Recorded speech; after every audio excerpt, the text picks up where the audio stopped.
Hello. അപ്പോൾ ഇന്നൊരു Sunday ആണ് കേട്ടോ. അപ്പം സൺഡേ ആയപ്പോൾ ഞങ്ങൾ വിചാരിച്ചു ഏതായാലും കുറേ ദിവസം ഇപ്പം ഒന്ന് പുറത്തൊക്കെ പോയിട്ട് അപ്പോൾ മക്കളെയൊക്കെ കൂട്ടി ഉച്ചയ്ക്ക് ശേഷം ഒരു ചെറുതായിട്ടൊന്ന് കറങ്ങി വരാമെന്ന് വിചാരിച്ചു. അപ്പോൾ ഞങ്ങളങ്ങനെ പോകാൻ വേണ്ടി റെഡി ആയതാണ് കേട്ടോ. അപ്പോൾ സമയം ഒരു 4 മണിയൊക്കെ കഴിഞ്ഞിട്ടുണ്ട്. 3 മണിക്ക് പോകാമെന്നാണ് ആദ്യം പ്ലാൻ ചെയ്ത്. അപ്പോൾ ലോക്കയിലേക്ക് ഉറങ്ങിയിട്ട് 3 മണിയൊക്കെ ആയപ്പോൾ ഒന്ന് എണീച്ചില്ല. രാവിലെ ഇറങ്ങാനുള്ള ഉറക്കം കുളിച്ച് ഒരു 12 മണിയൊക്കെ ആയപ്പോൾ ഉറങ്ങിയിട്ട് ഇന്ന് നല്ലോണം കുറേ നേരം രണ്ടാളും ഉറങ്ങിയിട്ടുണ്ട്. അപ്പോൾ പിന്നെ അതൊക്കെ കഴിഞ്ഞ് ഓരോ എണീച്ച് ഓരോ മാറ്റലൊക്കെ കഴിയുമ്പോഴത്തേക്കിന്ന് 4 മണിയൊക്കെ കഴിഞ്ഞിട്ടുണ്ട്. പിന്നെ ഏട്ടനും വന്ന് ഞങ്ങളെല്ലാവരും കൂടെ ഇങ്ങനെ മാറ്റി പോവാണ്. ഏട്ടൻ്റെ ഫ്രണ്ടും അവരുടെ ഭാര്യയും മോനും ഉണ്ട് കേട്ടോ കൂടെ. അപ്പോൾ ഞങ്ങളെല്ലാവരും കൂടെ പോകാൻ വേണ്ടി പോവാണ്. ഞങ്ങളെ വീട്ടിൽ നിന്ന് വണ്ടിയൊക്കെ എടുത്ത് മാറ്റി ഇറങ്ങിയാൽ പിന്നെ ലോക്കയ്ക്ക് അടുത്തുള്ളവരൊക്കെ ആയിട്ടുള്ള കച്ചറ കൂടാനാട്ടോ പണി. കാരണം എന്താ വെച്ചാൽ സുതേച്ചി തങ്കേച്ചിയൊക്കെ മുറ്റത്തുണ്ട്.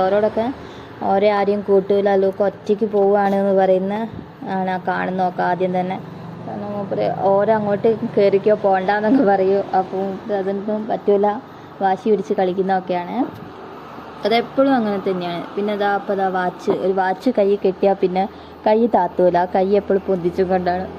കൈ ഇടയ്ക്കിടയ്ക്ക് പൊന്തിച്ച് കാണിക്കുന്നുണ്ട്. വാച്ച് ഇത് ലക്കീൻ്റെ വാച്ചാണ് കേട്ടോ. ഓൻ്റെ വാച്ചാകുമ്പോൾ പൊട്ടിച്ചെച്ചിട്ടുണ്ട്, അതിനി ഒട്ടിക്കണം.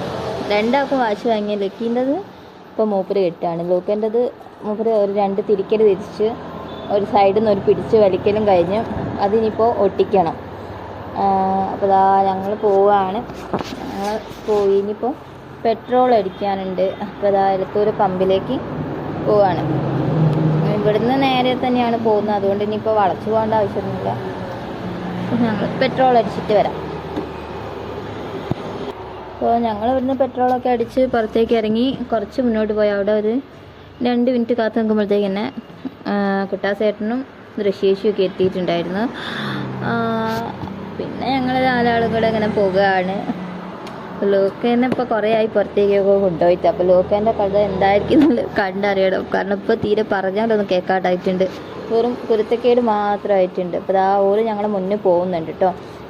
ഇപ്പോൾ കാണിച്ചു തരാം, വീഡിയോ കാണിച്ചു തരാം. ഇവരാണ്. അപ്പോൾ ഞങ്ങളങ്ങനെ പോയിരുന്നു. കോരപ്പുഴ പാലം കഴിയാനായിട്ടുണ്ട്. കഴിയാനായിട്ടുണ്ട്. സാൻജസ് നിൽക്കുന്നത് കാണുമ്പോൾ ലോക്ക ഞങ്ങളോട് പിന്നെ പറഞ്ഞിട്ടുണ്ട് ലോക്കയ്ക്ക് അതുപോലെ നിൽക്കണമെന്ന്.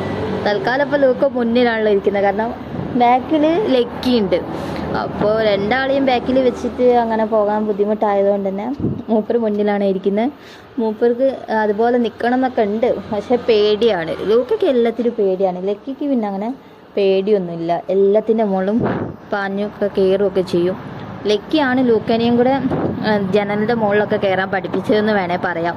കാരണം കട്ടുമ്പെന്നൊക്കെ ലക്കീനെ ഒന്ന് വെച്ചാൽ ലക്കി കട്ടുമ്മൽ ഇരിക്കുന്ന സ്പീഡ് തന്നെ മൂപ്പര് അവിടെ ജനലുണ്ടെങ്കിൽ ജനലിൻ്റെ മുകളിൽ കയറും. അത് കണ്ടിട്ടാണ് ലൂക്ക കയറാൻ തുടങ്ങിയത്. ഇപ്പം തന്നെ കണ്ടില്ലേ, മുന്നിലേക്ക് പാർത്ത് നോക്കിയിട്ട് മൂപ്പരൊരു ഭാഗത്തേക്ക് ചെരിഞ്ഞ് പോവുകയാണ്. മൂപ്പർക്ക് പേടിയൊന്നുമില്ല. ലൂക്കയ്ക്കാണെങ്കിൽ അതൊക്കെ പേടിയാണ് കേട്ടോ. പിന്നെ ഞങ്ങളിങ്ങനെ പോയി ബീച്ചിലെത്തിയിട്ടുണ്ട്. കാപ്പാട് ബീച്ചിൻ്റെ അവിടെ എത്തിയിട്ടുണ്ട്. വീഡിയോ ലക്കി എവിടെയോ പിടിച്ച് ഞെക്കിയിട്ട് വീഡിയോ എടുത്തപ്പോൾ അത് മാത്രം ഫാസ്റ്റായിപ്പോയി. ഞാൻ ശ്രദ്ധിച്ചതും ഇല്ല. എന്നപ്പോൾ പിന്നെ ഇപ്പോൾ എഡിറ്റ് ചെയ്യുമ്പോൾ നോക്കുമ്പോഴാണ് കാണുന്നത്. ആ വീഡിയോ മാത്രം ഫുള്ള് സ്പീഡിലുള്ളത്. ലക്കി എവിടെയോ എന്തോ പിടിച്ച് ഞെക്കിയിട്ടുണ്ട്. കാരണം ആ വണ്ടി ഇരിക്കുമ്പോൾ അവന് നടുക്കുള്ളതുകൊണ്ട് ഓനെ ഒരു കൈ കൊണ്ട് പിടിക്കണം. അവൻ തീരെ അടങ്ങിയിരിക്കില്ല. ഓൻ അങ്ങോട്ടും ഇങ്ങോട്ടും ചെരിഞ്ഞ് കളിക്കുന്നതുകൊണ്ട് ഫോനെ നല്ലോണം പിടിക്കുകയും വേണം. അപ്പോൾ അത് വിചാരിച്ചിട്ട് ഞാൻ ഫോണിലേക്ക് മര്യാദയ്ക്ക് ശ്രദ്ധിച്ചില്ല. അതുകൊണ്ട് തന്നെ വീഡിയോ എന്തോ പോലെയാണ് കിട്ടിയത്. പിന്നെ ഞങ്ങൾ അവിടെ നിന്ന് ഇറങ്ങിയില്ലേന്, കുറച്ചുകൂടെ മുന്നോട്ട് പോയിട്ടാണ് വണ്ടി നിർത്തി ഇറങ്ങിയത്. അവിടുന്ന് ഒരു ഐസ്ക്രീം കഴിച്ചൊന്നും വീഡിയോ എടുത്തില്ല. സാൻജസിൻ്റെ കയ്യിൽ മാത്രമുണ്ട്. ഞങ്ങളതെല്ലാവരും കഴിഞ്ഞു കേട്ടോ. പിന്നെ ലൂക്കൻ്റെ ഫോട്ടോ എടുക്കാന്ന് പറയുന്നത് വലിയൊരു ടാസ്ക്കാണ്. കാരണം മൂപ്പര് തീരെ ഞങ്ങൾ പറയുന്ന പോലെ നിൽക്കൂല. ഫോട്ടോ എടുക്കാൻ തോന്നിയാൽ എങ്ങോട്ടെങ്കിലുമൊക്കെ നോക്കിക്കാളും, അല്ലെങ്കിൽ ഓനെന്നെ തോന്നണം ഫോട്ടോ എടുക്കാൻ. പിന്നെ ലൂക്കാന് പറയുകയാണെങ്കിൽ വെള്ളത്തിന് ഒരു പേടിയില്ല, ബാക്കിയൊക്കെ പേടിയാണ്. വെള്ളത്തിലേക്ക് മൂപ്പര് മെല്ലെ ആരും കാണാൻ ശ്രദ്ധിക്കാണ്ട് പോവുകയാണ് കേട്ടോ. ഷൂ ഒക്കെ നനയ്ക്കാൻ വേണ്ടിയിട്ടുള്ള പാച്ചിലാണ്. ഏട്ടൻ എങ്ങനെയൊക്കെയോ പിടിച്ച് വലിച്ച് കൊണ്ടുപോകുന്നുണ്ട്. പിന്നെ രണ്ടാൾക്കും ഞങ്ങൾ ഒരു സൈഡിൽ പൂയിൽ കുറച്ചിങ്ങോട്ട് ഞങ്ങളടുത്തേക്കാക്കി അവിടെ പോയി കളിച്ചോളാൻ പറഞ്ഞപ്പോൾ രണ്ടാളും നല്ല സന്തോഷം. രണ്ടാളും നല്ല കളിയിലാണ് കേട്ടോ. രണ്ടാളെയും മത്സരിച്ചുള്ള പണിയിലാണ്. കഷ്ടപ്പാട് കാണണം മക്കൾ. പാറ മൂടാൻ വേണ്ടിയിട്ട് പോയി എടുത്ത് കൊണ്ടുപോകുകയാണ് കേട്ടോ ലൂക്ക. അപ്പോൾ ഇന്നതാ ഞങ്ങൾ പാറേൻ്റെ മുകളിലേക്ക് പോവുകയാണ്.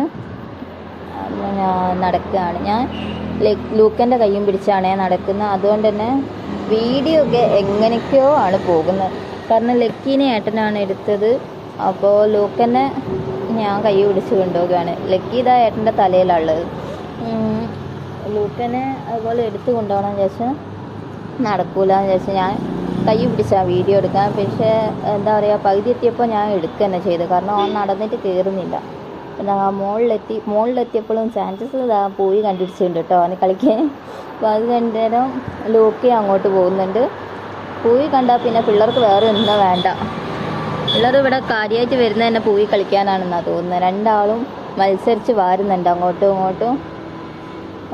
പിന്നെന്താണ്, ഞങ്ങൾ മുകളിലെത്തിയതും ദൃശ്യേച്ചി കറക്റ്റ് സ്ഥലമൊക്കെ കണ്ടുപിടിച്ച് ഫോട്ടോയ്ക്ക് പോസ് ചെയ്ത് റെഡി ആയിട്ടിരിക്കുന്നുണ്ട് കേട്ടോ.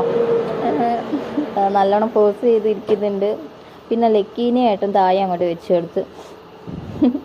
ലക്കിക്ക് കാരണം കയ്യിൽ നിന്ന് പിടച്ച് കളിക്കുക, താഴോട്ട് ഇറങ്ങാൻ. അവസാനമായിട്ട് കാല് വേദനയാവില്ലെന്ന് വിചാരിച്ച് കുറച്ച് എടുത്ത് നിപ്പിച്ച് നോക്കി നടത്തിക്കാൻ വിചാരിച്ച്. പക്ഷേ മൂപ്പരെ നടക്കുന്നില്ല. അവസാനം ഏട്ടൻ അവിടെ താഴെ അങ്ങോട്ട് വെച്ച് കൊടുത്ത്. കാല് വേദനയൊന്നും ഇല്ലാതെ തോന്നുന്നു. ആ പാറേൻ്റെ മുകളിൽ കൂടെ കഷ്ടപ്പെട്ട് മുട്ടിട്ട് കഴിഞ്ഞാൽ അങ്ങോട്ടും ഇങ്ങോട്ടൊക്കെ കുറേ പോയിട്ടുണ്ട്. പിന്നെ അപ്പോൾ ഞങ്ങളുടെ ഞായറാഴ്ചത്തെ വ്ളോഗ് ഇതാണ് കേട്ടോ. ഞങ്ങൾ ഞായറാഴ്ച ഇങ്ങനെ കഴിഞ്ഞു. ഈ ഞായറാഴ്ച ഇങ്ങനെ കഴിഞ്ഞ് കിട്ടിയിട്ടുണ്ട്. അപ്പോൾ ഞങ്ങൾ പ്രതീക്ഷിക്കാതെ പെട്ടെന്ന് തീരുമാനിച്ച് പോയൊരു പോക്കാണ്. പിന്നെ കുറച്ച് ഫോട്ടോസും കൂടെ ഇതിൻ്റെ കൂടെ ഞാൻ ലാസ്റ്റ് ആഡ് ചെയ്തിട്ടുണ്ട്. ഞങ്ങളുടെ ചാനൽ ആദ്യമായിട്ട് കാണുന്നുണ്ടെങ്കിൽ ഒന്ന് സബ്സ്ക്രൈബ് ചെയ്യുക, ലൈക്ക് ചെയ്യുക, ഷെയർ ചെയ്യുക. അപ്പോൾ പുതിയ വീഡിയോസൊക്കെ ആയിട്ട് വീണ്ടും വരാം.